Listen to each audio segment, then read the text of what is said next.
Indian premier league 2025 17வது போட்டி Chennai super Kings Delhi Capitals கடை நடக்க போது அதோட ஃபேண்டசி ப்ரிவ்யூ பார்க்க போறோம். சென்னை சூப்பர் கிங்ஸ் பாசிட்டிவா ஸ்டார்ட் பண்ணா கூட கடந்த 2 போட்டியில தோல்வி அடைஞ்சிருக்காங்க, டவுன் ஆயிருக்காங்க. காம்பினேஷனா ப்ராப்ளமா, கேப்டன்சி ப்ராப்ளமா இப்படிங்கிற மாதிரி சோசியல் மீடியாவில் டிஸ்கஷன் போயிட்டு இருக்கு. நம்ம அதை டிஸ்கஸ் பண்ணுவோம். டெல்லி கேபிட்டல்ஸோட கேப்டன் அக்செப்ட் பட்டேல் இந்த கேப்டன்சி அவ்வளோ வராது, இப்போதான் பண்றேன், பெட்டரா பண்ண முயற்சி பண்றேன், பெரிய அளவில் விமர்சனம் பண்ணாதீங்க, கத்துக்கிறேன் அப்படிங்கிற மாதிரி ஆரம்பிச்சாரு. பட் விமர்சனம் இப்போ வந்துட்டு இருக்கு, பாசிட்டிவா வந்திருக்கு. ரெண்டு போட்டிலையுமே ஜெயிச்சிருக்காங்க. சூப்பர் ஸ்டார் டெல்லி கேபிட்டல்ஸுக்கு கிடைச்சிருக்கு.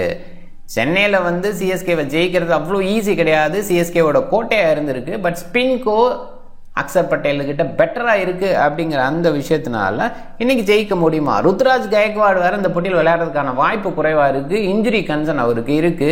அவர் வெளியிலன்னா கேப்டன் யாரு அப்படிங்கிற முதல் கேள்வி. அவர் பேட்டர் ரீப்ளேஸ் பண்ண போறது யாரு அப்படிங்கிறது ரெண்டாவது கேள்வி. மூணாவது MS தோனி கேப்டன் பண்ணுவாரா அப்படிங்கிற மாதிரி இருக்கு. இதை பத்தி டிஸ்கஸ் பண்ணுவோம். MSC Cricket 11 அப்படின்னு சர்ச் பண்ணி டெலகிராம்ல ஜாயின் பண்ணிக்கோங்க. குழப்பம் இருந்ததுன்னா டாப் கமெண்ட் லிங்க் இருக்கு, கிளிக் பண்ணி ஜாயின் பண்ணிக்கோங்க.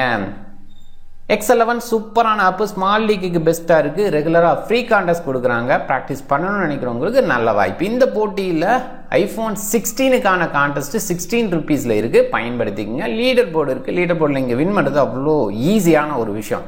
ரெகுலரா விளையாண்டா மட்டும் போதும், மிஸ் பண்ணாமல் விளையாடணும். அப்போ நீங்கள் லீடர் போர்டில் டாப்பில் இருக்க முடியும். அந்த அளவுக்கு யூசர்ஸ் குறைவாக தான் இருக்காங்க. கண்டிப்பாக பயன்படுத்திக்கங்க. X11 இன்ஸ்டால் பண்ணலைன்னா டாப் கமெண்ட் லிங்க் இருக்கு, கிளிக் பண்ணி இன்ஸ்டால் பண்ணி என்னோட ரெஃபரல் கூட பயன்படுத்த மறக்காதீங்க. MA சிதம்பரம் ஸ்டேடியம் சென்னையில் தான் இந்த போட்டி. மழைக்கான வாய்ப்பில்லை. April 5 3:30 PM மேட்ச் ஸ்டார்ட் ஆகுது. டோட்டலாக 87 போட்டி, 50 பேட் ஃபர்ஸ்ட், 37 சேசிங்கு. இது ஓவரால் நம்ம பேட் ஃபர்ஸ்ட்டுக்கு ஒரு அட்வான்டேஜ் இருந்திருக்கு. முன்னாடி எல்லாம் 164 பேட் ஃபர்ஸ்ட்டுக்கான ஆவரேஜ். பேட் ஃபர்ஸ்ட் பண்ணும்போது 5 விக்கெட், சேஸ் பண்ணும்போது 6 விக்கெட். இது வித்தியாசமான ஒரு விஷயம். ஜென்ரலாக பேட் ஃபர்ஸ்ட்டில் தான் அதிக விக்கெட், சேஸில் குறைவான விக்கெட் இருக்கும். பட் இங்கே நம்பர் பேஸில் யோசிக்கும் போது பேட் ஃபர்ஸ்ட்டுக்கு அதிக வெற்றி அப்படிங்கிறதுனால இங்கே சேஸில் நிறைய விக்கெட்ஸ் விழுந்திருக்கு சில நேரங்களில். சிஎஸ்கே 246க்கு 5 அப்படிங்கிறது ஓவரால் நம்பரில் பெஸ்ட்டு. RCB 70க்கு 10 அப்படின்னு லோ ஆயிருக்காங்க. 150க்கு பிலோவா 28 டைம்ஸ், மீடியம் ஸ்கோரில் 40 டைம்ஸ், 190 அபோவா 19 டைம்ஸ். சில டைம் மட்டும் பிச்சு பெல்டராக இருந்திருக்கு.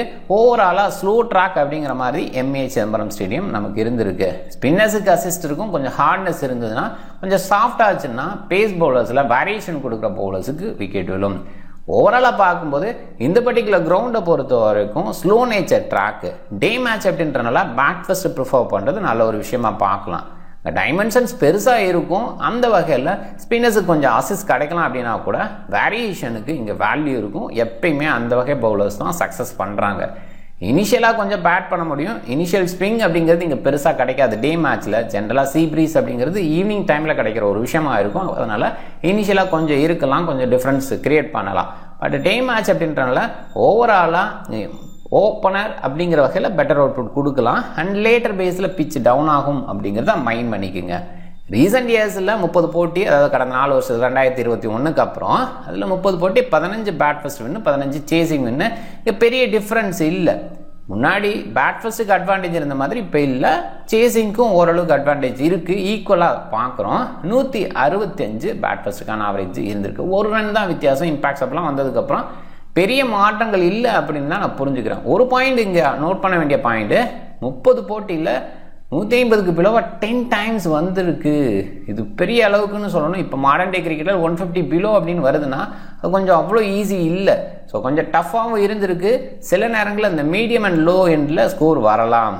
சென்னை சூப்பர் கிங்ஸோட பேட்டிங் ஆர்டர் இப்போ சரியாக இல்லை அப்படின்றதுனால அந்த 170 அப்படிங்கிற ஒரு விஷயம் சென்னை அடித்தாலும் சரி, DC அடித்தாலும் சரி, ஆப்போனன்ட் டீமுக்கு டஃப்பான ஒரு விஷயமா இருக்கும். சேஸ் பண்ணுறது ரொம்ப கஷ்டமான ஒரு விஷயமா இருக்கும். அதனால் 160 அந்த ரேஞ்ச் ஸ்கோரை தான் எதிர்பார்த்து போகணும்.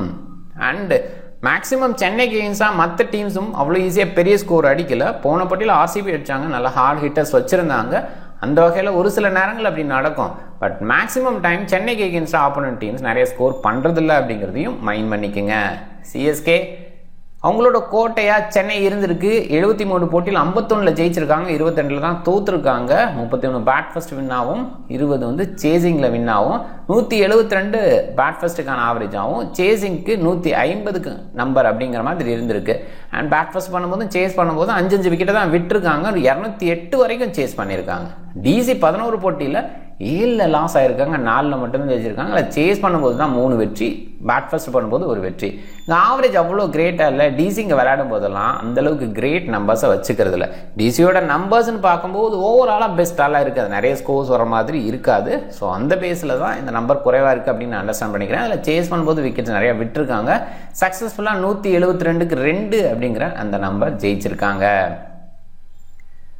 அண்ட் ரீசன் ஸ்கோர் அண்ட் விக்கெட்ஸை பார்த்துங்க, அந்த காம்பினேஷனில் யோசிங்க, அது கொஞ்சம் பெட்டர் ஐடியாவை உங்களுக்கு கொடுக்கும். சென்னை சூப்பர் கிங்ஸு கயக்வாட் கேப்டன் இந்த போட்டியில் இருப்பாரா அப்படிங்கிற அந்த ஒரு கேள்வி வருது. ஒருவேளை அவர் இல்லைன்னா டெவான் கான்வேவை டாப் ஆர்டரில் அனுப்பிட்டு யோசிக்கலாம். திரிபாதி, டெவான் கான்வே ஓப்பன் பண்ணிட்டு ரச்சின் ரவீந்திரா 1 டவுன் அப்படிங்கிற ஸ்டேஜுக்கு கொண்டு வந்துட்டு அடுத்த போட்டியில் கயக்வாட் ஓப்பன் பண்ணிட்டு இந்த மாதிரி சில விஷயங்கள் பண்ணலாம். ஒரு பாயிண்ட். இன்னொரு பக்கம் ஆண்ட்ரூ சித்தார்த்தை எதுவும் எடுத்துகிட்டு வந்து உள்ளே கொண்டு வரலாம் அப்படிங்கிற அந்த ஆங்கிள் யோசிக்கலாம். அதே நேரத்தில் ஷேக் ரஷீது இவர் டாப் ஆர்டரில் ஓப்பன் பண்ணி அது 1 டவுன் பண்ணி நல்லா பண்ணியிருக்காரு. பெரிய அளவில் குழப்பம் வேண்டாம், இதுக்கப்புறம் பெருசாக காம்பினேஷன்லாம் மாற்ற போகிறதில்ல, சிஎஸ்கே தான் பண்ணுவாங்க. அப்படி ஒரு விஷயத்தை யோசிச்சா ஷேக் ரஷீது இங்கே கயக்வாடுக்கு பதிலாக வந்துட்டா ஓகே அப்படிங்கிற ஆங்கிள் யோசிப்பாங்க. அப்போ நமக்கு கான்வேக்கான இடமே இல்லை, சிம்பிளாக ஒரே ஒரு சேஞ்சில் முடிஞ்சிடும். அப்போ கேப்டன் யார் அப்படிங்கிற கேள்வி இருக்குது, அது அவங்க தான் பதில் சொல்லணும். ஒருவேளை ரச்சின் ரவீந்திராவுக்கோ சிவம் துபேக்கோ கொடுக்கலாம் அப்படிங்கிறது. ஏன்னா ரவீந்திர ஜடேஜா அதுக்கு முன்னாடி ஃபெயிலியர் ஆனதுனால அவர்கிட்ட இருந்து வெளியில் வந்துச்சு. அதே நேரத்தில் இன்னொரு பாயிண்ட் யோசிப்பாங்க, யங்ஸ்டர் யாருக்காவது கொடுத்து பார்க்கலாம் அப்படிங்கிற மாதிரி யோசிப்பாங்க. இல்லை சீனியரான எம்எஸ் தோனிக்கே போவாங்களா அப்படிங்கிற கேள்வியும் வருது. But most probably MS Dhoni பண்ண மாட்டாருன்னு தான் நினைக்கிறேன். விஜய் சங்கர் ஒரு பக்கம் இருக்காரு, இந்த பர்டிகுலர் கிரவுண்டை வெல்லணும் அப்படிங்கிற அந்த ஆங்கிள் யோசிக்கலாம். விஜய் சங்கருக்கு இப்படி ஒரு வாய்ப்பு கொடுத்தா நல்லா இருக்கும், பட் மோஸ்ட்லி பண்ணுவாங்களாங்கிறது கேள்வி தான். அவர் ஏன்னா ரெகுலர் லெவலில் இருக்க மாட்டார், அவரை கேப்டன் ரேஞ்சுக்கு யோசிச்சு போக மாட்டாங்க. அஸ்வின் இருக்கலாம், அஸ்வின் டீசென்ட் சாய்ஸ். கண்டிப்பாக கயக்வாட் வரும்போது அவர் அஸ்வின் இருக்கிறதுக்கான வாய்ப்பு நான் ரொம்ப அதிகமாக நான் பார்க்குறேன் கேப்டன் அப்படின்ற அந்த பாயிண்டில் பார்த்துக்கலாம். இது மட்டும். அண்ட் மோஸ்ட் ப்ராப்ளி கயக்வாடுக்கு பதிலாக ஷேக் ரஷீத் அப்படிங்கிற ஒரு விஷயம் இருக்கும். ஏன்னா சென்னை சூப்பர் கிங்ஸ் நிறைய மாற்றங்கள் செய்ய மாட்டாங்க அப்படிங்கிற அந்த ஆங்கிள் அது ஒரு விஷயத்த சொல்கிறேன். இல்லை ஜேமி வார்டனை தூக்கிட்டு கான்வேவை டாப் ஆர்டரில் அனுப்பிட்டு அன்சுல் கம்போஸை உள்ளே கொண்டு வரலாம். இது ஒரு பாயிண்ட் கூட வேலிட் பாயிண்டாக நான் யோசிக்கிறேன். அன்சுல் கம்போஸ் ரீசெண்டாக செம்மையாக போல் பண்ணியிருக்காரு, கலக்கியிருக்காரு. அப்படி ஒரு விஷயத்த பண்ணலாம். Pace bowling option Jamie Overton அந்தளவுக்கு கிரேட்டாகவும் பண்ணலை. பட் பேட்டிங் டெப்த் பேஸில் ஜேமி வார்டன் இருந்தால் நல்லாயிருக்கும். என்னை பொறுத்த வரைக்கும் இந்த 12 காம்பினேஷன் சென்னை சூப்பர் கிங்ஸோட best combination. Even Sam Curran இருந்து ஜேமி வார்டன் வெளியில் அப்படின்னா கூட நான் பெஸ்ட்டாக நான் யோசிக்க மாட்டேன். நான் சாம் கரனை பொறுத்த வரைக்கும் ஹிட்டிங் பேஸில் பெஸ்ட்டுன்னு சொல்ல மாட்டேன். கண்டிப்பாக பேட் பண்ணுவார், அதில் டவுட்டே கிடையாது. ஒரு சில சிக்ஸஸ் அடிப்பார். But power hitter, power house அப்படிங்கிற மாதிரி யோசிச்சா டெஃபினட்டாக ஜேமி வார்டனை தான் யோசிக்கணும். Back handle MS Dhoni, Jamie Overton 2 hard hitters. Middle பேஸில் சிவம் துபே ஹார்ட் ஹிட்டர்ஸ். மற்ற எல்லாருமே ரெகுலர் பிளேயர்ஸாக இருக்கிற மாதிரி இருக்குது. சென்னை சூப்பர் கிங்ஸுக்கு பவர் ஹிட்டர்ஸ் இல்லாத ஒரு ஃபீல்டில் கொடுத்துருக்காங்க. அந்த இடத்துல ஜேமி வார்டன் ஃபில் பண்ண முடியும். இன்னும் கொஞ்சம் மேலே கூட அனுப்பலாம். ஓவர் ரவீந்திர ஜடேஜா கண்டிப்பாக ஜேமி வார்டன் நல்ல பிளேயராக இருக்கலாம். ஒரு 5-6 ஓவர்ஸ் விளையாட வைக்கலாம். இந்த 5-6 ஓவர்ஸ் விளையாண்டா பெரிய இம்பாக்டை ஜேமி வார்டனால் கொடுக்க முடியும். அண்ட் இந்த மாதிரி பால் நின்று வருதுங்கிற இடத்துலையும் பவர்ஃபுல்லாக அடிக்க முடியும். போன போட்டியில் லேட்டாக வந்தாங்க, இன்னும் சொல்லப்போனால் எம்எஸ் தோனிக்கு முன்னாடி வந்துருந்தா கண்டிப்பாக எம்எஸ் தோனியை விட பெட்டராக ஹிட் பண்ணியிருக்க முடியும் ஜேமி வார்டன். எம்எஸ் தோனி விளையாடுறாரு அப்படின்னா கூட சில பால்ஸ் எடுத்துக்கிறாரு. பட் ஜேமி வார்டன் அப்படி கிடையாது அப்படின்றதுனால அப்படி ஒரு விஷயத்த கூட பண்ணியிருக்கலாம். பட் எம்எஸ் தோனி அதுக்கு முன்னாடி லேட்டாக வந்ததுக்கு நிறைய விமர்சனம் வந்ததுனால மேலே வந்துட்டார் அப்படின்னு நான் புரிஞ்சுக்கிறேன். எனிவே இன்னைக்கு போட்டியை பொறுத்த வரைக்கும் சில மாற்றங்கள் இருக்குது அப்படிங்கிறது உண்மை. ரச்சின் ரவீந்திரா, ராகுல் திரிபாதி ஓப்பன் பண்ணுவாங்க. திரிபாதி அந்தளவுக்கு கிரேட்டாக இல்லை, பட் டீசென்ட் இன்னிங் சில நேரங்களில் கொடுக்க முடியும். ஒரு சில இடங்களில் இந்த மாதிரி ஒரு விஷயம் வருது. என்னன்னா கயக்வாடே ஓப்பன் பண்ணிட்டு திரிபாதி 1 டவுனில் வரலாமே, அதுதானே சரியான ஒரு இடம் அப்படின்னு யோசிக்கிற மாதிரி நிறைய விமர்சனங்கள் இவன் தமிழ் கமெண்ட்டில் வைக்கிறாங்க. அதை நம்ம பார்க்குறோம். பட் என்னை பொறுத்த வரைக்கும் திரிபாதி ரவீந்திரா ஓப்பன் பண்ணுறது தான் சரியான ஒரு விஷயம். ஏன்னா திரிபாதி பவர் ஹிட்டர் கிடையாது. கயக்வாட் அந்த பவர் ஹிட்டிங்கை ஷோ பண்ண முடியுது, 6 ஹிட்டிங்கை ஷோ பண்ணுறாரு. அதனால ஆஃப்டர் பவர் பிளே விளையாடலாம் அவரால் ஹிட் பண்ண முடியும். பட் திரிபாதியை பவர் பிளே செக்ஷனில் யூஸ் பண்ணணும்னு பார்க்குறாங்க.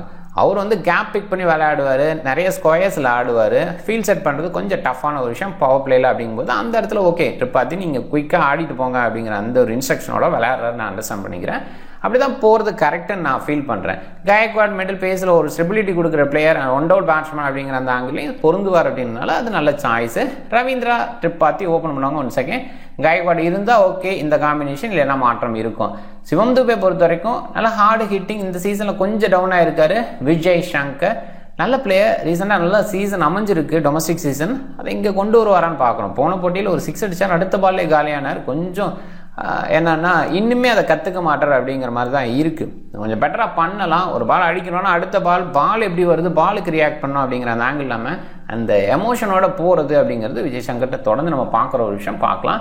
ஜடேஜா நல்லா ஹார்டு ஹிட்டிங் எபிலிட்டி இருக்குது. பட் யோசிச்சு பார்த்தா அவர் நல்லா விளையாடுறாரா அப்படின்னு பார்த்தா சில நேரங்கள் அந்த பேட்டிங்கில் கொஞ்சம் பரவாயில்லைன்னு இருக்கார். ஆனால் பவுலிங்கில் ரொம்ப மோசமாக தான் நான் ஃபீல் பண்ணுறேன். ஏன்னா விக்கெட் டேக்கிங்கில் நிறையவே இல்லை. தொடர்ந்து ஃபெயிலியர்ஸை ஷோ பண்ணுறாரு அப்படிங்கிறது அந்த நம்பர் பேஸில் யோசிக்கும்போது டவுனாக தான் நான் யோசிக்கிறேன். MS தோனி ஹிட்டிங்கில் ஒரு லாஸ்ட் 10 பால்ஸில் ஒரு 5 பால்ஸ் பிடிக்கலாம், இல்லை 10 பால்ஸ் பிடிக்கலாம், இந்த மாதிரி ரேஞ்சு தான் யோசிக்கிறாரு. அப்படி தான் அவர் வந்து ப்ராக்டிஸ் பண்ணுறாரு. ஜேமி ஓவர்டன் கொஞ்சம் மேலே வந்தால் நல்லாயிருக்கும். அஸ்வினை பொறுத்த வரைக்கும் பவுலிங்கில் ஓகே பெஸ்ட்டுன்னு சொல்ல முடியல. நூர் அகமது, கலீல் அகமது, பதிரானா விக்கெட் டேக்கிங் பவுலர்ஸாக சிஎஸ்கேக்கு இருக்கிறாங்க. கண்டிப்பாக ஸ்பின்னில் பெஸ்ட் யூனிட் அப்படின்னு பொதுவாக சொல்லலாம் அஸ்வின் ஜடேஜா இருக்கிறதுனால. பட் அவங்க ஷார்ட்டர் ஃபார்மேட்டில் அவ்வளோ பெஸ்ட்டாக பண்ணுறாங்களா அப்படின்னு கேள்வி கேட்டால் அதே நேரத்தில் இந்த நம்பர்ஸ் எல்லாம் பார்த்தா ஓரளவுக்கு ஆவரேஜாக தான் பண்ணுறாங்க. கண்ட்ரோலாக ரன்ஸ் கொடுக்காமல் இருக்காங்களான்னா அப்படியும் இல்லை, ஓரளவுக்கு ஆவரேஜாக ரன்ஸும் கொடுக்குறாங்க. அப்படி தான் நம்ம பார்க்குறோம். அண்ட் நம்பரை பார்ப்போம். ரச்சின் ரவீந்திரா போன போட்டியில் ஃபெயிலியர், அதுக்கு முன்னாடி நல்லா பண்ணியிருக்காரு, ஓரளவு கான்ஃபிடென்ட்டாக இருக்கார். ராகுல் திரிபாதி ஓகே, 2 இன்னிங்ஸ் ஓகேவாக இருந்தாலும் மிடில் ரொம்பவே டவுனாக இருக்கார், அந்தளவுக்கு கிரேட்டாக இல்லை. ருத்ராஜ் ஆப்வியஸாக கான்ஃபிடென்ட்டான பிளேயர், நல்லா பண்ணியிருக்காரு. ரீசெண்டாக ஒரு டக் அப்படின்னா கூட என்ன சொல்ல போனால் 2 டக்காக இருக்கார். அந்த மேட்சஸ் நல்லா பண்ணியிருக்காரு. பெரிய இன்னிங்ஸ் பில்ட் பண்ணக்கூடிய குவாலிட்டி இருக்குது. அண்டு சேப்பாக்கில் சக்ஸஸ்ஃபுல்லாக இருக்கார் பாருங்கள், பயங்கர சக்ஸஸ்ஃபுல். போன போட்டியை தவிர்த்துன்னு யோசிச்சா சிவம் துபே பேஸுக்கு கொஞ்சம் கஷ்டப்படுறவர், ஸ்பின்னரை நல்லா ஹேண்டில் பண்ணுவார். அவரை வந்து எப்படி அனுப்புகிறாங்க அப்படின்னா ஸ்பின்னர் எந்த இடத்துல அட்டாக் பண்ண வர்றாங்க அவங்களுக்கு எகென்ஸ்டாக நம்ம யோசிப்போம் அப்படிங்கிற மாதிரி தான் அனுப்புகிறாங்க. அண்ட் கண்டிப்பாக டெல்லி ஸ்பின் யூனிட்டு அப்படிங்கிறனால சிவம் துபே அங்கே பெட்டர் அவுட்புட் கொடுக்கலான்னு தான் நினைக்கிறேன். விஜய் சங்கர் டீசெண்டான ஹிட்டிங் எபிலிட்டி. ரீசெண்டாக அவரோட ஃபார்ம் ஐபிஎல்ல பெருசாலாம் கிடையாது, அதே மாதிரி சேப்பாக்கிலையும் பெரிய அவுட்புட்லாம் கொடுக்கல. பட் இப்போ இருக்கிற ஃபார்ம் கொஞ்சம் நல்லா இருக்குது அப்படின்னா ஒரு சில இடங்களை மட்டும் யோசிக்கலாம், பட் பெஸ்ட்டாக யோசிக்க முடியல. ஜடேஜாவை பாருங்க, ஒரு சில இன்னிங்ஸ் நல்லா இருக்குது பாருங்க, 32, 25, 42.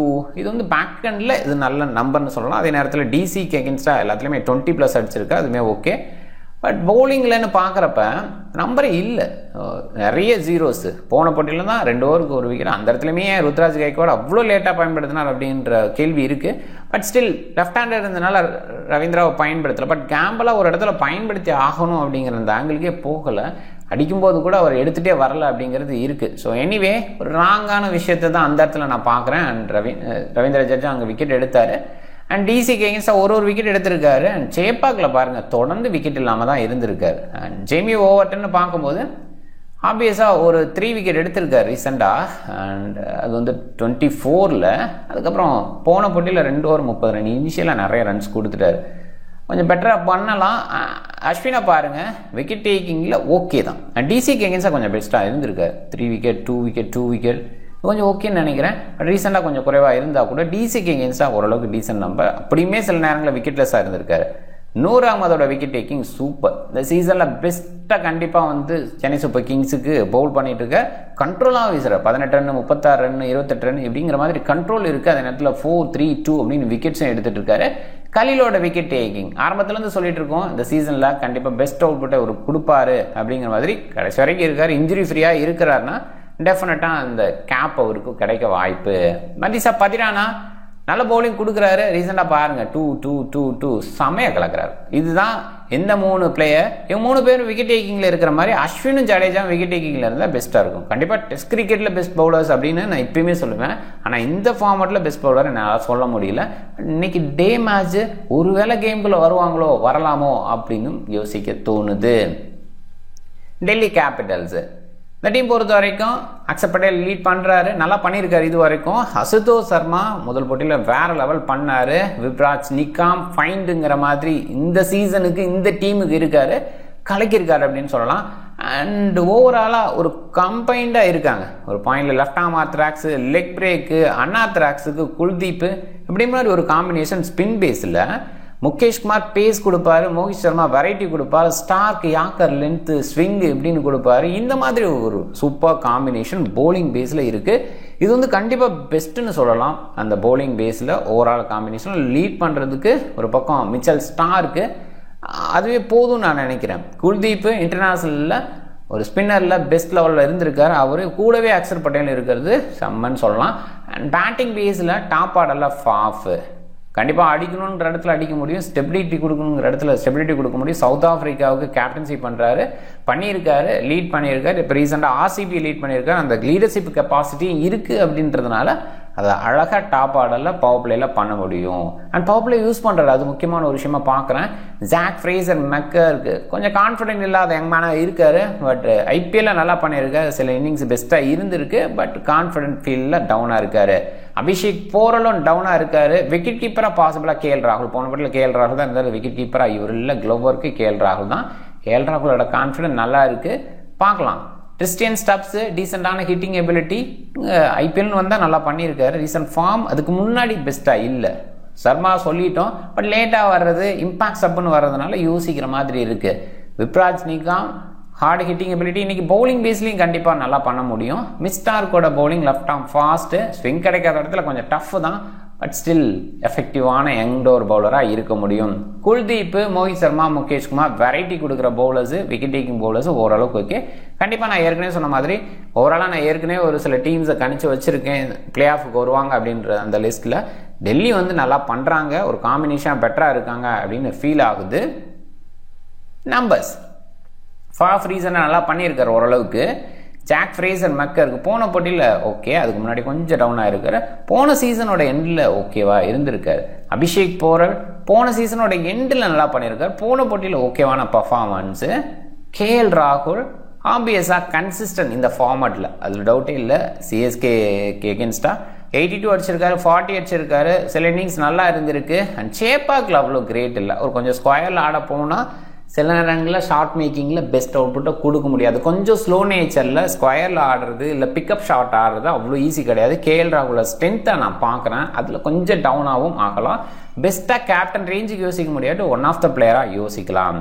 கிறிஸ்டியன் ஸ்டப்ஸு கொஞ்சம் டவுனாக இருக்கார் பாருங்க. அண்ட் சிஎஸ்கே இந்த மாதிரி ட்ராக்ஸில் கொஞ்சம் டஃப்பான ஒரு விஷயம். சிஎஸ்கே கேன்ஸாக 2 டக்காக இருக்கார், 2 பால் பிடிச்சி 2 தடவையும் டக்காக இருக்காரு. அண்ட் சேப்பாக்கில் 21 பால்ஸ் 20 ரன் பால் கூட ஆடலை, இதெல்லாம் பார்க்குறோம். அண்டு பட் மற்றபடி பார்த்தா நல்லா விளையாண்டுருக்காரு. ரீசன்ட் இன்னிங்ஸு டெல்லிக்காக விளையாடும் போது நல்லா விளையாண்டுருக்காரு.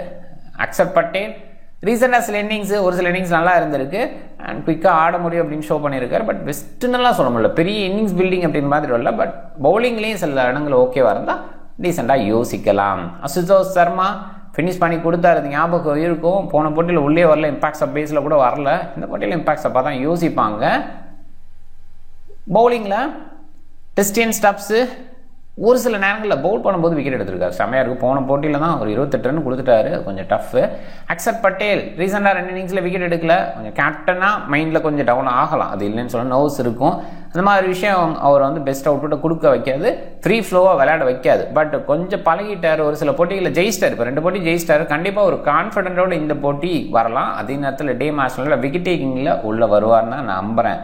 விப்ராஜ் செமையாக பவுல் பண்ணார் முதல் போட்டியில். சொல்லப்போனால் நிறைய ரன்ஸ் கொடுத்தா கூட முக்கியமான விக்கெட்ஸ் எடுத்தார் அப்படின்றது இருக்குது. அதில் பேட்டிங்கில் பார்த்தீங்கன்னா ஒரு டிஸ்பிளே 15 பால் 39, அது இம்பாக்டாக இருந்தது. அதனால தான் அந்த போட்டி டெல்லி கேபிட்டல்ஸ் ஜெயிச்சாங்க, பெரிய ஸ்கோரை ரீச் பண்ணி ஜெயிச்சாங்க அப்படின்றது இருந்தது. மிச் ஸ்டார்க்கு கலக்குனார் போன போட்டியில். இந்த சீசன் பெஸ்ட்டாகவும் இருக்குது, 3 விக்கெட் 5 விக்கெட்டு. இந்த டீம் ஜெயிக்கிறதுக்கு இதுவுமே முக்கியமான காரணமாக இருந்தது. போன சீசனோட எண்ட்லையுமே கலக்குனாரு. கடந்த 4 போட்டியில் மட்டும் பாருங்க 13 விக்கெட் எடுத்திருக்காரு. குல்தீப் ரீசெண்டாக நல்லா பண்ணுறாரு. சொல்லப்போனால் அந்த மாதிரி ஸ்லோ ட்ராக்கில் ஃப்ளைட் பண்ணி போடுவார், பவுண்டரி டைமென்ஷன் பெருசாக இருக்கிற இடத்துல இவர் அட்வான்டேஜ் எடுத்துப்பார். மோஹித் சர்மா இதுக்கு முன்னாடி சிஎஸ்கேக்கு சக்ஸஸ்ஃபுல்லாக இருந்திருக்கு, அந்த மாதிரி கிரவுண்டில் அவரோட சக்ஸஸ் பயங்கரமாக இருக்கும். கண்டிப்பாக அவருமே கேமுக்குள்ளே வரலாம். முகேஷ் குமார் டீசெண்டான இண்டோர் பவுலர், கொஞ்சம் இன்ஜுரி கன்சர்னுக்கு அப்புறம் அவ்வளோ கிரேட்டாக இல்லை அப்படிங்கிறத பார்க்குறோம். சிஎஸ்கே கேம்ஸ் அதுக்கு முன்னாடி ஒரு 3 விக்கெட் எடுத்திருக்காரு அப்படின்றனால அது ஒரு கான்ஃபிடண்டாக இருக்கலாம் போன சீசனில். மேட்ச் ஃப்ளோ ஆப்வியஸாக சிஎஸ்கேயோட பேட்டிங் கொஞ்சம் சந்தேகமாக இருக்குது, அந்தளவுக்கு கிரேட்டாக ஃபீல் பண்ண முடியல. அண்ட் இதுக்கு முன்னாடி தீபக் கூடா அவர் சரியில்லை அப்படின்னால விஜய் சங்கர் எடுத்து வந்தாங்க. விஜய் சங்கருமே ஒரு எமோஷனாக சில நேரங்களில் தவறு பண்ணுறாரு அப்படிங்கிற ஒரு விஷயம் போன போட்டியில் பார்த்தோம். ஸோ அது பார்க்குறோம். அண்ட் ரச்சின் ரவீந்திரா, கயக்வாட் ஓரளவுக்கு ஃபார்மில் இருக்காங்க ஒரு 2 பேரும். ராகுல் திரிபாதி, சிவம் துபே, விஜய் சங்கர், ஜடேஜா இவங்களும் அந்தளவுக்கு கிரேட்டாக ஃபீல் பண்ண முடியல. எம்எஸ் தோனி ஹிட் பண்ணுறாரு அப்படின்னா கூட அவ்வளோ ஃபீல் பண்ண முடியல. இது வந்து இந்த டீமுக்கும் கொஞ்சம் மைனஸாக பார்க்குறேன். பட் இது இந்த பக்கம் பார்க்கும்போது ஃபாஃப், அபிஷேக், கேஎல் ராகுல், ஸ்டப்ஸ், அக்சர் இந்த ஃபார்மட்டுக்கு இதுக்கு முன்னாடிங்கிற நம்பரை விட்டுட்டு இந்த ஃபார்மட்டுக்கு நல்லா இருக்காங்க அப்படிங்கிறது இருக்குது. இதில் அசுதோஷ் சர்மா, விப்ராஜ் நிகாமும் ஆட் ஆகுறாங்க. பட் கண்டிஷன் சேப்பாக்குங்கிற இடத்துல என்ன பண்ணுவாங்க அப்படிங்கிற அந்த கேள்வி வருது. இவங்களாம் ஃபார்மில் இருக்காங்க அப்படின்னு பாயிண்ட் வச்சாலும் சேப்பாக்கில் எப்படி விளையாடுவாங்க? கொஞ்சம் ஸ்லோ நேச்சர் ட்ராக்கில் ஃபாஃப் கொஞ்சம் மேனேஜபிளாக விளையாடுவார். இதுக்கு முன்னாடி சேப்பாக்கில் விளையாண்ட அனுபவம் இருக்குது அப்படிங்கிறதுனால அதை கொண்டு வர முடியும். அக்சர் அந்த மாதிரி இடத்துல போலிங்கில் நல்லா பண்ண முடியும். பட் பேட்டிங் பேஸில் இவங்களோட ஃபெயிலியர்ஸை ஷோ பண்ணுவோம். கேஎல் ராகுல் கொஞ்சம் ஸ்டெபிலிட்டி கொடுத்து கொண்டு போகலாம். ரன்னபால் ஆடணும் அப்படிங்கிற முயற்சி இருந்தால் அதை பண்ண முடியும். ஏர்லியாக விக்கெட்ஸ் விழுது, அபிஷேக் பொருள், ஜேக் ஃப்ரேசர் மக்கர் அவுட் ஆகிற பட்சத்தில் கண்டிப்பாக கேஎல் கொஞ்சம் எடுத்துகிட்டு போக முடியும். அந்த பாயிண்டை நான் யோசிக்கிறேன். அக்சர், அசுதோஷ் சர்மா அதனால் பேக் எண்டில். பட் இன்றைக்கி போட்டியை பொறுத்த வரைக்கும் அந்த அளவுக்கு ஈஸியாக இருக்காது அப்படின்றதுனால அசுதோஷ் சர்மா, விப்ராஜ் நிகாம் பேட்டிங் பேஸில் யோசிக்க முடியாது. விப்ராஜ் நிகாம் ஆனால் பவுலிங்கில் கண்டிப்பாக வருவார். நிறைய ஸ்பின் யூனிட்டை பயன்படுத்துவாங்க. அதில் குறிப்பாக அக்சர், விப்ராஜ் நிகாம், குல்தீப்போட இம்பார்ட்டன்ஸ் ரொம்ப அதிகமாக இருக்கும். ஸ்டார்க்கு முன்ன மாதிரி இந்த போட்டியில் பண்ண முடியுமானா பேக் எண்டில் பவுல் பண்ணும்போது கொஞ்சம் விக்கெட்ஸ் விழலாம், அதில் எந்த டவுட்டுமே இல்லை. பட் ஒரு பாயிண்டில் ஸ்பின்னர்ஸ் அதிகமாக போடும்போது ஸ்டார்க்குக்கான ஓவர் கூட குறையலாம். மோஹித் சர்மாவோட ஓவர் பேக் எண்ட்லேருந்து கொஞ்சம் விக்கெட்ஸ் எடுக்கலாம். அப்போ முகேஷோட ஓவர் குறையும். இது மாதிரி விஷயங்களை கொஞ்சம் மைண்ட் பண்ணிக்கோங்க. அண்ட் நியூ பாலை ஸ்டார்க் எடுத்து ஸ்டார்ட் பண்ணுவார் வித் முகேஷ் அப்படின்னு பார்க்குறேன்.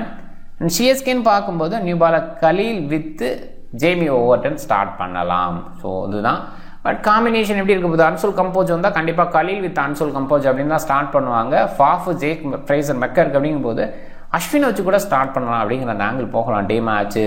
ஸோ இதில் நிறைய நேரங்களில் ஆஃப் பிரேக், லெக் பிரேக் மாற்றி போடக்கூடிய பவுலர் தான். ஸோ கேரம் பால் போடுவார். இதெல்லாம் கொஞ்சம் எஃபெக்டிவாக. ஆம் பால்ஸ் போடும்போது கொஞ்சம் மாட்டிக்க வாய்ப்பு இருக்குது ஜேக் ஃப்ரேசர் மெக்கருக்கு. இவங்கெல்லாம் அபிஷேக் போகிற லெஃப்ட் ஹேண்டர். ஸோ அதுக்கு அடுத்தும் கண்டினியூ பண்ண வாய்ப்பு இருக்குது. ஸோ பவர் பிளேயில் மோஸ்ட் ப்ராப்ளி ரவிச்சந்திரன் அஸ்வினை பயன்படுத்தி மிடில் பேஸில் ஜடேஜா நூர் அகமதை பயன்படுத்தினா நல்லாயிருக்கும். டே மேட்ச்னால இந்த 3 ஸ்பின்னர்ஸ் நிறைய ஓவர்ஸ் வீசுறதுக்கு வாய்ப்பு இருக்குது. முழுமையான கோட்டா வீசுறதுக்கும் வாய்ப்பு இருக்குது. கலீல் பதிரானா பாசிபிளாக எண்ட் ஓவரில் வீசுவாங்க. இதெல்லாம் கொஞ்சம் மைண்ட் பண்ணிக்கோங்க. இதில் குறிப்பாக கலீல், ஃபாஃப் இந்த இடம் யோசிக்கணும். கொஞ்சம் லெஃப்ட் ஆம் பேஸருக்கு இனிஷியலாக கொஞ்சம் நின்று வர பாலுக்கு ஃபாஃப் கொஞ்சம் அவுட் ஆக வாய்ப்பு இருக்குது. அது பார்க்கணும். பதிரானா பேக் எண்டில் கொஞ்சம் குயிக்காக ஹிட் பண்ணுற மாதிரி பிளேயர்ஸாக இருக்காங்க. அந்தளவுக்கு எக்ஸ்பீரியன்ஸான பிளேயர்ஸ் இல்லை. அதனால் பதிரானா பேக் எண்டில் விக்கெட்ஸ் நிறைய எடுக்க வாய்ப்பு. இதையும் கொஞ்சம் மைண்ட் பண்ணிக்கோங்க. அண்ட் இந்த பக்கம் பார்க்கும்போது எக்ஸ்பீரியன்ஸ் பேக் எண்டில் இருக்கிறதுனால பாசிபிளாக மோஹித் சர்மாவோட அந்த ஸ்லோயர் ஒன் சில நேரங்களில் விக்கெட் எடுத்து கொடுக்கலாம் அப்படின்னாலும் இவங்க கொஞ்சம் மேனேஜபிளாக ஆடுவாங்க. இந்த மாதிரி யோசிக்கும் போது இந்த ட்ராக் பேஸில் சிஎஸ்கேக்கு அட்வான்டேஜ் ரொம்ப அதிகம் அப்படின்னு சொல்லலாம். பிளேயர் பேஸில் ஆன் சீட்டில் டிசி பெட்டராக இருந்தாலும் சிஎஸ்கே ஜெயிப்பாங்க. பவுலிங் ஆப்ஷன்ஸ் பார்த்துங்க. எண்ட் ஓவரில் Khaleel and Pathirana, Starc and Mohit Sharma வீசுறதுக்கு வாய்ப்பு. சிஎஸ்கே தான் பயங்கரமாக இருந்திருக்காங்க. 19-11 அப்படின்னு அட்வான்டேஜ் எடுத்திருக்காங்க. அதில் பேட் ஃபர்ஸ்ட்டில் நிறைய சக்ஸஸ், 12 சக்ஸஸ் வந்து பேட் ஃபர்ஸ்ட்டில் தான் கிடச்சிருக்கு. சேஸ் பண்ணும்போது டிசி சக்ஸஸ் ஆகிருக்காங்க. 7 சக்ஸஸ் அவங்களுக்கு அதிகமாக இருந்திருக்கு. ஈக்குவலாக சிஎஸ்கேவும் சேஸ் பண்ணியிருக்காங்க. சிஎஸ்கேவோட ரீசன்ட் மேட்ச்சில் கடந்த 2 போட்டி ஆர்ஆர்க்கு எகென்ஸ்ட் ஆர்ஆர் இந்த டீமோடையும் ஜெயிக்காமல் சிஎஸ்கேவை ஜெயிச்சாங்க. ஆர்சிபி ரொம்ப வருஷம் கழிச்சு சென்னையில் வந்து ஜெயிச்சாங்க. இது மாதிரி விஷயங்கள் இந்த சீசன் நடந்திருக்கு. முதல் போட்டியில் சென்னை கொஞ்சம் தட்டு மாதிரி தான் ஜெயிச்சாங்க எகென்ஸ்ட் மும்பை. ஆர்சிபிக்கு எகென்ஸ்டாக போன சீசனோட எண்டில் தோத்தாங்க. அண்டு ஆர்ஆர்க்கு எகென்ஸ்டாக போன சீசனோட எண்டில் ஜெயிச்சாங்க. ஸோ மறுபடியும் பாருங்கள், நடுவில் மும்பையோட மட்டும் ஜெயிச்சிருக்காங்க. அதர்வைஸ் ஆர்சிபி ஆர்ஆர்க்கு எகென்ஸ்டாக தோற்றுருக்காங்க. போன சீசனோட எண்டில் ஜெயிச்சிருக்காங்க அப்படின்ற மாதிரி இருக்குது. டிசி ரீசெண்டாக ஜெயிச்சிருக்காங்க. கடந்த 5 போட்டியில் 4 போட்டி ஜெயிச்சிருக்காங்க. ஆர்சிபிக்கு எகென்ஸ்டாக தோற்றுருக்காங்க அது போன சீசனில். ரீசன்ட் மேட்சஸு ஸ்கோர்ஸை பாருங்கள். எப்படி வந்து டிசியோட விளையாடும் போது ஸ்கோர் எவ்வளோ வருது, அதில் விக்கெட்ஸ் எவ்வளோ விழுந்திருக்கு, ஓரளவுக்கு ஐடியா கிடைக்கும்னு நினைக்கிறேன் அந்த நம்பர்ஸை பார்த்துட்டு. அந்த சிஎஸ்கே ரீசெண்டாக டாமினேட் பண்ணியிருக்காங்க. முன்னாடி வந்து டிசி தான் தொடர்ந்து டாமினேட் பண்ணியிருக்காங்க. அதையுமே பாருங்கள். டாப் 14 பாருங்கள். ஃபாஃப் சென்னையில் இதுக்கு முன்னாடி விளையாண்டுருக்காரு. அந்த அனுபவம் இருக்கும். ரச்சின் ரவீந்திரா ஸ்டெடி பண்ணி கடைசி வரைக்கும் எடுத்துகிட்டு போகணும்னு நினைக்கிறார். அபிஷேக் போரல் ஒரு சில இடங்களை மட்டும் ட்ரை பண்ணுங்கள். ருத்ராஜ் கயக்வாடு இருக்கிற பட்சத்தில் கண்டிப்பாக நல்ல ட்ரை. சென்னையில் அவரோட நம்பர் ரொம்ப சூப்பராக இருக்குது. கேஎல் விக்கெட் கீப்பர், அதில் கொஞ்சம் பாயிண்ட் எடுக்க முடியும். டாப் ஆர்டர் ஃபெயில் ஆனால் கொஞ்சம் எடுத்துகிட்டு போக முடியும். குவாலிட்டி இருக்குது. சிவம் துபே ஸ்பின்னர்ஸுக்கு எகென்ஸ்டாக ஹிட் பண்ண முடியும். இப்போ டெல்லி யூனிட் ஸ்பின் யூனிட் அப்படின்னு இருக்கிறதுனால அந்த இடத்துல கொஞ்சம் யோசிக்கலாம். டேயில் கொஞ்சம் மிஸ் டைம் ஷார்ட் ஆகிறதுக்கும் வாய்ப்பு இருக்குது. அக்சர் பட்டேல் ஆப்வியஸாக எனி டைம் ப்ரொமோஷன் பேட்டிங் பீஸ்லேயும் யோசிக்கலாம், அதனால அந்த இடத்துல யோசிக்கலாம். பவுலிங்கில் கண்டிப்பாக நிறைய ஓவர் வீசுவார். ஜடேஜா அவ்வளோ பெஸ்ட்டாக இல்லை இருந்தால் கூட பேட்டிங்லேயும் வரதுனால ஒரு சில இடங்கள் அண்ட் கேட்சிங் ஃபீல்டிங் பொசிஷன் இந்த மாதிரி விஷயத்தையும் யோசிச்சு போகணும்.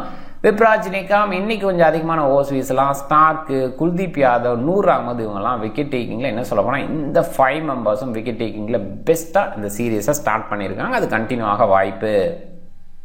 பிக் பேஸில் ராகுல் திரிபாதி, அபிஷேக் போரல், சிவம் துபே, விப்ராஜ் நிகாம் இவங்களால குறைவாக பிக் பண்ணியிருக்காங்க. ராகுல் திரிபாதி டாப் ஆர்டரில் வரலாம். அண்ட் டே மேட்ச்னால இனிஷியல் ஸ்விங் அவ்வளோ பெஸ்ட்டாக இருக்காது, அதனால் திரிபாதி கொஞ்சம் ஸ்கோர் பண்ணால் போதும். அதே தான் அபிஷேக் போரலுக்கு சொல்லணும். சிவம் துபே ஸ்பின் யூனிட்டுக்கு எகென்ஸ்டாக பெஸ்ட் அவுட் கொடுக்க முடியும் அப்படிங்கிற அந்த ஆங்கிளில் விப்ராஜ் நிகாம் பேக் ஹேண்டில் கொஞ்சம் ஹிட் பண்ண முடியும். அண்ட் பவுலிங்கில் நிறைய ஓவர் வீசி அதில் விக்கெட் விழுந்ததுலாம் பாசிட்டிவ்.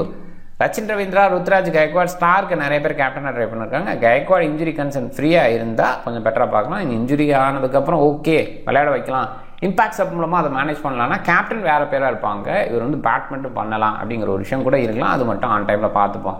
ரவீந்திரா நல்லா பண்ணுறாரு. பவுலிங் பேஸில் பெருசாக யோசிக்க வேண்டாம்னு தான் நினைக்கிறேன். மேபி டேயில் 1 ஓவர் 2 ஓவர் வீசலாம், ஆனால் பெருசாக நிறையெல்லாம் யோசிக்க முடியாது. அதில் விக்கெட் விழும் அப்படிங்கிற அந்த ஆங்கிலும் யோசிக்கணும். மிச்சல் ஸ்டார்க்கு பேக் ஹேண்டில் கலக்கிருக்க ரீசெண்டாக பயங்கர கலக்கினா அவுட் கொடுத்துருக்காரு, அதனால நிறைய பேர் கேப்டனாக ட்ரை பண்ணியிருக்காங்க. ஃபாஃபு, கேஎல் அண்டு பதிரானா இவங்களுக்கு கொஞ்சம் ட்ரை பண்ணலாம். ஆப்வியஸாக ஃபாஃப் இந்த பர்டிகுலர் கிரௌண்டில் நிறைய விளையாண்டுருக்காரு, சக்ஸஸ்ஃபுல்லாக இருந்திருக்காரு. கேஎல் ஒரு பாயிண்டில் டாப் ஆட சக்ஸஸ் இல்லைன்னா இவர் கொஞ்சம் ஸ்டடி பண்ணி எடுத்துகிட்டு போகலாம். ரன் பாலில் கூட பாயிண்ட் எடுத்துகிட்டு வரலாம். அந்த பாயிண்ட் தான் அண்டு விக்கெட் கீப்பராக அவர் தான் நிற்கிறாரு. பதிரானா தொடர்ந்து 2-2 அப்படிங்கிற மாதிரி விக்கெட்ஸ் எடுத்திருக்காரு. பேக் ஹேண்டில் சக்ஸஸ்ஃபுல்லாக இருக்காரு. இங்கே பேக் ஹேண்டில் இன்எக்ஸ்பீரியன்ஸ் டிசி பேட்டர்னால பதிரானா அங்கே சக்ஸஸ் பண்ண முடியும் அப்படிங்கிற ஆங்கிள் யோசிக்கிறேன். கேஎல் ராகுல் நல்ல சாய்ஸை நான் பார்க்குறேன். கான்வே இருந்தால் ட்ரை பண்ணலாம். நான் ஏற்கனவே சொன்ன மாதிரி கான்வே டாப் ஆர்டர் எடுத்தாங்கன்னா ஜேமி ஓட்டன் ஆஃப் பண்ணுற மாதிரி சுச்சுவேஷன் இருக்கும். அப்படி இருந்தால் ட்ரை பண்ணலாம். நான் ஸ்பின் பேஸில் வேணும்னா கூட ரவீந்திராவை பயன்படுத்தல. டே மேட்ச்னால அப்படி ஒரு விஷயத்த பண்ணலாம், தப்பு கிடையாது. ஏன்னா ஒரு இன்னொரு பக்கம் கூட ஒரு பேட்டர் கூட அடிஷ்னலாக வச்சுட்டு அன்சுல் காம்பஸ் கூட எடுக்க தேவையில்லை, ஒரு பேட்டர் அடிஷ்னலாக வச்சுட்டு கூட போகலாம். அந்த ஒரு விஷயத்த பண்ணுவாங்களான்னு பார்க்கணும். கைக்வாடு, ஃபாஃபு, ரவீந்திரா இவங்களாம் நல்ல சாய்ஸு. கைக்வாடு இருக்கிற பட்சத்தில் எடுத்துக்கலாம். அண்டு கான்ஃபிடென்ட் எவ்வளோ தூரம் வரும், கொஞ்சம் டவுனாக இருப்பார் மைண்ட் செட்டில் அப்படின்னு பார்க்குறேன். இன்ஜுரிக்கு அப்புறம் வர்றது ஒரு விஷயம், அண்ட் கேப்டன்சி ப்ரெஷர் அப்படிங்கிற ஒரு விஷயம் இன்னொரு பக்கம் இருக்குது. நிறைய நேரங்கள் அவர் வந்து கொஞ்சம் புகழை தேடுறாரு, கொஞ்சம் கஷ்டப்படுறாரு. ஏன்னா நிறைய நேரம் அவர் பேசும்போது கூட எம்எஸ் தோனியை புகழ்ந்து பேசுறது, முன்னாடி இருந்த சுரேஷ் ரெய்னாவை பற்றி பேசுறது அப்படிங்கிறது இருந்துகிட்டு இருக்கு. அவர் கொஞ்சம் தேடுறாரு. ஓகே, நிறைய கைத்தட்டல் எதிர்பார்க்குறாரு. அவரும் நான் சென்னை பாய் அப்படின்னு நினைக்கிறாரு. ஒரு பக்கம் சிவாஜி ராவ் கைக்வாடு நமக்கு தெரியும், ரஜினிகாந்த் எப்படி ஏற்றுக்கிட்டோம்னா இன்னொரு கைக்வாடை ஏற்றுப்பாங்க அப்படிங்கிற மாதிரி கொஞ்சம் முயற்சி பண்ணுறாரு. நல்லா விளையாடுறாரு. அந்த கேமை பற்றி போனாவே கண்டிப்பாக தமிழ் மக்கள் ஏற்றுப்பாங்க. பட் நிறைய மற்றவங்களை புகழ்ந்து பேசி இப்படி தான் வந்து அவர் மோஸ்ட்லி உள்ளே வர பார்க்குறாரு. பட் கேப்டன்சியே எனக்கு கொஞ்சம் பெட்டராக பண்ணலாம். பேசிக் தான் இருக்குது, அதை தாண்டி வரமாட்டார். ரிஸ்க் எடுக்க முயற்சி பண்ணுறாரு. ரிஸ்க் எடுத்தால் தான் சில நேரங்களில் சக்ஸஸ் கிடைக்கும். அப்போ தான் அவர் பேசப்படுவார். ஒரு நேரத்தில் அடி வாங்கினாலும் இன்னொரு இடத்துல பெஸ்ட்டாக பேசப்படுவார். இது மாதிரி விஷயங்கள் அனுபவத்தில் கிடைக்கும். அதை வந்து எடுத்துக்க மாட்டுறாரு, ரிஸ்க் எடுக்கவே மாட்டுறாரு. அது ருத்ராஜ் கைக்வாட் இருக்கிற பெரிய மைனஸாக நான் பார்க்குறேன். என்னைய பார்க்கலாம். ஜடேஜா, அக்ஷர் பட்டேல், அஸ்வின் கூட ஓகேவான சாய்ஸ் தான், பெஸ்ட் சாய்ஸ் என்னால் ஃபீல் பண்ண முடியல. இது வரைக்கும் அப்படி தான் இருந்திருக்காரு. Starc, Noor Ahmad, Pathirana, Kuldeep and Khaleel. So உங்களால் நல்ல சாய்ஸ். மோஹித் சர்மாவை கண்டிப்பாக ஒரு சில டீம்ஸில் ட்ரை பண்ணுங்கள். குறிப்பாக டெல்லி ஃபர்ஸ்ட் பவுல் பண்ணுற மாதிரி இருந்தால் அந்த சாய்ஸ் நல்ல சாய்ஸாக பார்க்குறேன். அண்டு கேப்டனுக்கு குழப்பம் இருக்குது. ஃபாஃபை கொஞ்சம் ட்ரை பண்ணலாம் சென்னை அப்படின்றனால. இன்னொரு பக்கம் ராகுல் டீசன்ட் சாய்ஸு.